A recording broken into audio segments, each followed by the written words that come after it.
I was really excited and definitely proud of me because I couldn't believe I did it. I made it. Overwhelming and just insane. I found out when I was at work, and then I had to, instantly I just asked my boss if can I take a minute break? I want to call my parents. They were screaming through the phone. They were so happy.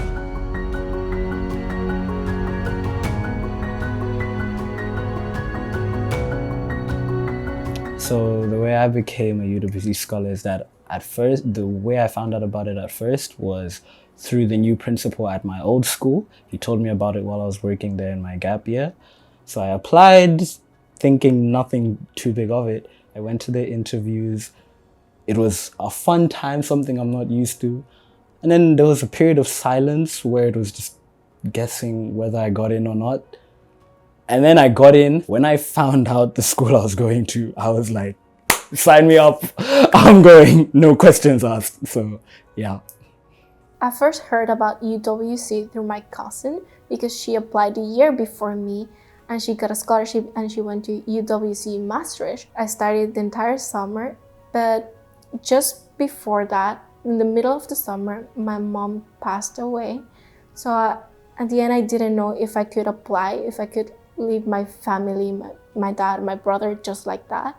But then one day before the deadline to apply, I realized that that's what my mom would have wanted. So I just applied last minute and then an interview. And then almost 5 months later, I realized that I got this scholarship. So I just felt proud of myself.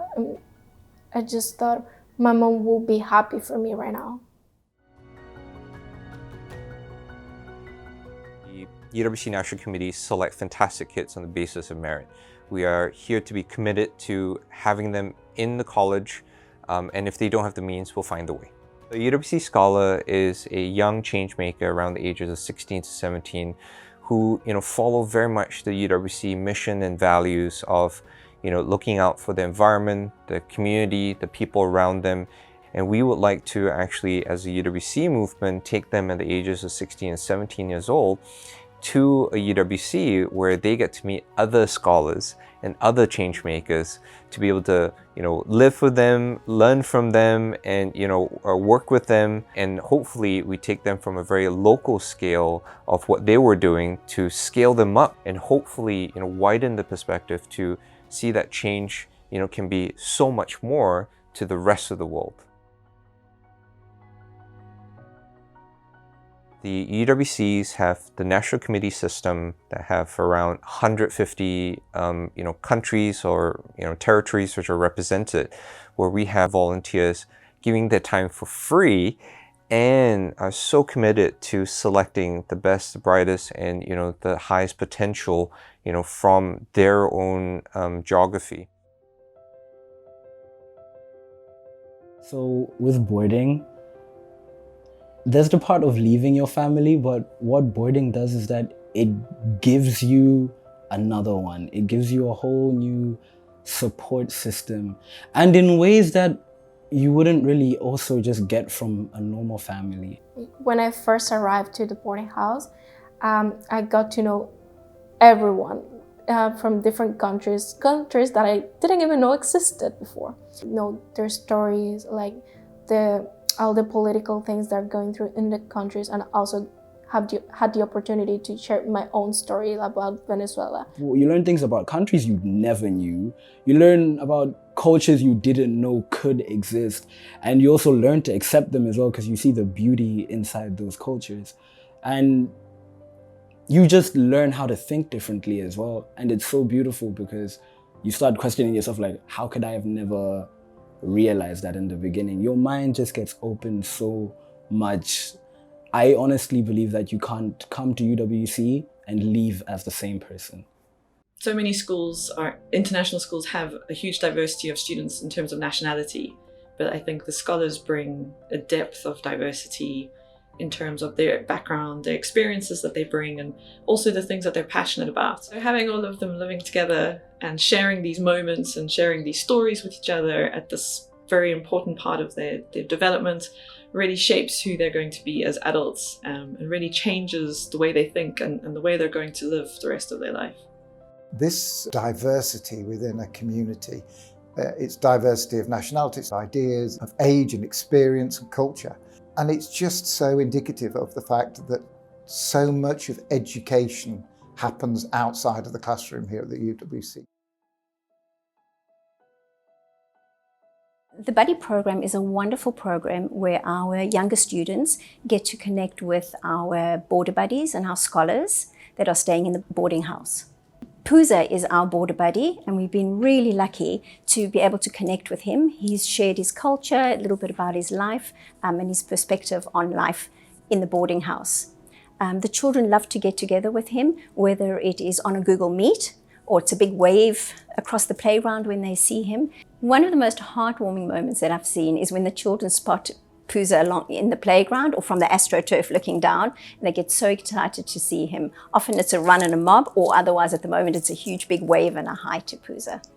It was so amazing. It's times like that that are really heartwarming, that even though we can't meet in a physical classroom, like today, doing the dance from afar and them showing their support for my exams, it was so nice just to see that even though we can't physically be in the same room.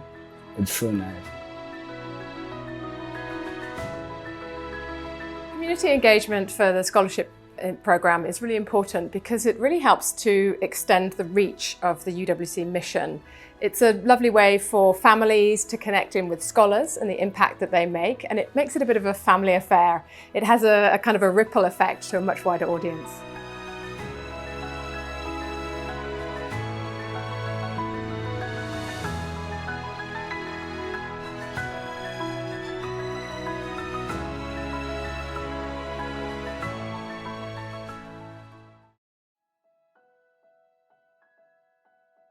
I came here still wanting to do business, and I still want to do business.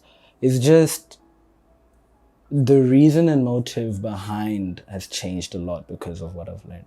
So mainly, like, the thinking back at home, definitely because of the learning system, is you want to do business to make money, have a good life and all. But then after you learn about the ethics and the way things are made and sustainability, it changed. And especially like just knowing the situation back at home, it kind of changes the course of why you'd want to do something. So you'd want to do something to help people and to make sure you do it ethically and sustainable. The UWC mission is all about impact, and it's really important to us to know whether or not we're developing students with the skills and qualities and what we call mission competencies to go out into the world and really make a difference. And we've always known that our scholars, and indeed all our students, have gone on to do really wonderful things in their lives and in their communities. And one of the great joys of working here is that you get to meet these scholars and these students and then stay in touch with them and hear about what happens to them after they leave the college. One of the ones that come to mind is Miggy from Timor-Leste. He grew up during the Civil War and participated in a peace conference that was being facilitated by our students from UWC in his home country. He went on to get a scholarship here to UWC, and 2 years later was back in his own country facilitating his own peace conference with his colleagues. Then he went on to the US, completed his studies there and returned home and is now doing his master's back in Timor-Leste. I also often think of this wonderful young woman from Haiti. She always talks about her time at UWC, how that really awakened in her a deep understanding of the importance of cultural diversity, and that inspired her to go and study psychology at Stanford University. And now she is a real advocate for creating better health outcomes for people from low-income families globally in all developing countries, beginning in her home country of Haiti. Those stories are wonderful, but they are not a systematic measure of impact. Measuring impact is super complex, so we decided to partner with Harvard Graduate School of Education to do a longitudinal study that would really look at whether or not we were truly developing young people who were going on to create a more peaceful and sustainable future. The researchers are looking at current students, but of course they're also working with alumni 5, 10, 15, 20 years out to see what really happens for people after they graduate and how they live their lives. The study has been going on for the last 4.5 years, and our results are due during our 50th anniversary year. We've always believed that it's not what students are doing at 18, but rather how they go on to live the mission in their lives that really matters. Having enough people in the world who are truly dedicated to building a more peaceful and sustainable future is our ultimate mission. After these 2 years, I have grown as a person and listening and understanding different perspectives of how people see the world. And I think if we all could do that, that's how we could change the world for better. My plans after graduation, for one, I am praying that I do get to go back home and see my family first before I go to university, because I really want to be able to shed light on everything I've learned so that they can get a full picture, because it's been long and the phone doesn't do justice for everything I've experienced and learned. And then after that, I'm so lucky that I've been blessed with a scholarship to the US. So that's where I'm going to go next, to study business. And after I've done everything I need to do in terms of my education in university and the UWC, I know I definitely want to go back home and make a difference there. After seeing and experiencing everything I have that UWC has allowed me to do so out here in the world, in international places, I've realized that there's so much more that can be improved back at home. And that's something that I know I definitely want to work on in the future.